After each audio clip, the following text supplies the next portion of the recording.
On the way home, he told me, he said, when you reach home, go straight in the bathroom and go bathe. The panties you take off, he said, put them underneath the cupboard and I can get them. You have nothing to say to nobody. This lady, her parents, those had a party, and they have a huge house, and sometimes the guests would sleep over. And she said 2 o'clock this morning she heard a door opening, and it was her daddy's best friend, and he was drunk, and he opened the door, but he fell and dropped right on the floor, right? And so he was weighed about 250 pounds, so she couldn't move him. She tried to shake him to tell him he was to the wrong room, but she couldn't get him up because he was drunk. And she said at 4 o'clock that morning she woke, and her daddy's best friend was fondling her breast. And she went to shout out, but he stopped her, and then she said he took his hand and he started the slide her panties aside, and he took out his penis.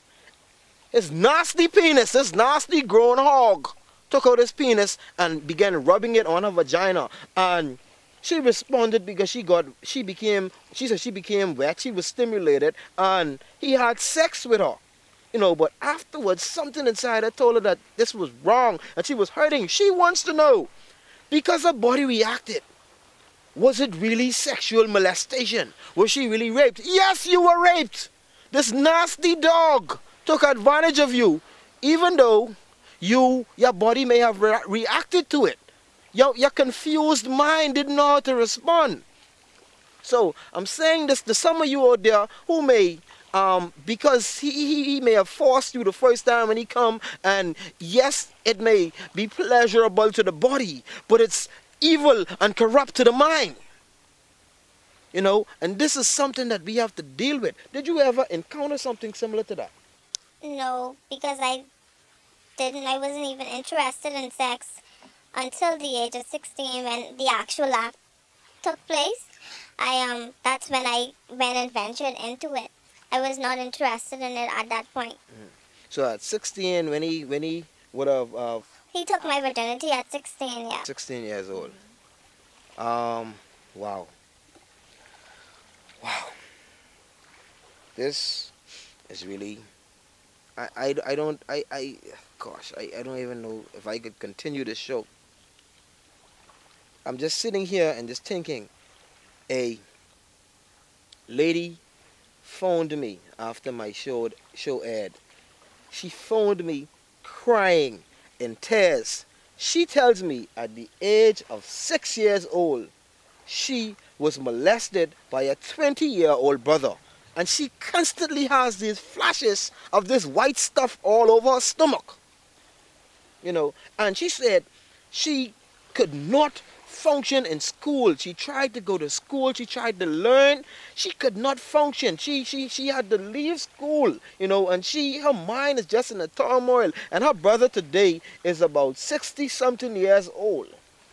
And she said she has not forgiven him. She don't know how to forgive him. She never mentioned it, and every day she cries. Her life is a mess. I told her what she needs to do. She needs to confront this man. I won't call him a dog, but I can calm down a little bit. She needs to confront him. Perhaps he went through some stuff himself. That's why he did that. You know, if we don't stop the cycle, you need help. You need to talk to somebody. You need to get it out. If you don't get it out, it's going to keep you in captivity. This is your show, but I doing all the talking, eh? No. And I got something bottled up inside me too, man, you know. Something inside me too. At 16 years old, your stepfather, your mother's husband, your mother's knight in shining armor, had sexual intercourse with you, took your virginity, something that your husband should have taken. And what happened next? Today's show was brought to you by The Big W, Uncensored Real Talk, Nitro Films, breaking sound barriers faster than the eyes can see, Quick Kicks, Love Yourself, Standard Services, your one-stop shop, and the Souvenir Factory outlet for all your wholesale straw works.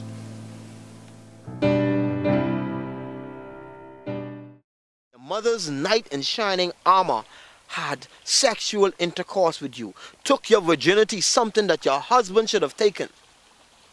And what happened next? Well, the night of when it happened, I went to a party and he came and he picked me up. And I had a friend with me and he dropped home. He's like, we're gonna drop home and I have to make a stop. And that was before I think Gladstone Road was developed. You know, and then he parked on the side of the road and like he was like, you know, I like you. And he started, I said, come take me home, I ain't into this. And I was always the aggressive one. And that's when he said, who you talking to? And like he took that, if you would say, that upper hand. And like it was a period of confusion, if I should say, where, hey, you have to respect this man because this is your stepfather. You can't answer anyway, but yet he trying to take advantage of you. Only me and him together. What must I do? And then he started to come, he reached over and he kissed me, and that's when I bit his lip. And he was like, whatever happened in here, he don't want to hear it again. So I was like, move, and I started to fight him off, and I was scraping him up and whatever, and it was a big hassle, but eventually he got it. He got what he wanted. He didn't bother to put on a condom or anything. And I went home crying, and Mommy was like, what's wrong, what's wrong, what's wrong? And on the way home, he told me, he said, when you reach home, go straight in the bathroom and go bathe. The panties you take off, he said, put them underneath the cupboard and I can get them. You have nothing to say to nobody. And so when he reached home, he told, Mommy was like, what happened, what happened? This dog, hold on, man, hold on. This man brutalized you, sodomized you, and he can tell you, you have nothing to say to nobody, and you must put the panties under the... I don't question God, right? But sometimes I wonder, you think God really created these monsters? God didn't create these monsters, eh? Yeah, man. No, God didn't create them. God created man. And man allowed evil to create the monster in him. Yeah. So you came home crying, in tears, in shambles. I mean, you were totally broken down. You were back to the dirt that you came from. What happened next? And she asked him, say, what happened to her? Because I wasn't talking. I did what he said.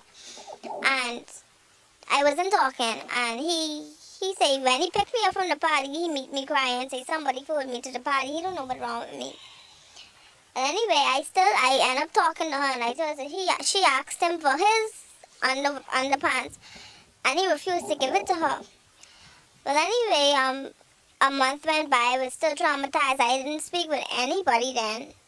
And then he came to me, and he was like, your period come yet? And I was like, no. Because at that point I started to feel sick and stuff, and that's when I found out after that I was pregnant. He was like, I need to go have sex with someone else quick so I could lose the baby. And I was naive. I didn't know anything. And then he was like, he bought me some pills to take, and I took them, and he said, drink plenty of water, and he gave me all kind of things to like basically get rid of this baby that he knew I was pregnant. This was a fella you knew, right? I think I little mix up. You didn't say this was your stepfather, right? Yeah. Your stepfather is telling you, he asked you if your period came, and he telling you need to go have sex with someone else so you could lose the baby, and he gave you some destructive pills to take. Yep.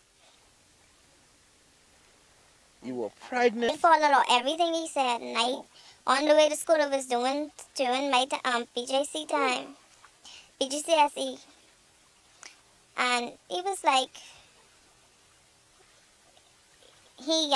I was sick and everything, and Mommy, that's when she stepped in, and then I reported it to, she went and she took me to the police. He was a defense force officer. I can't say up to the day what happened to the files or what happened to the case, but Corruption.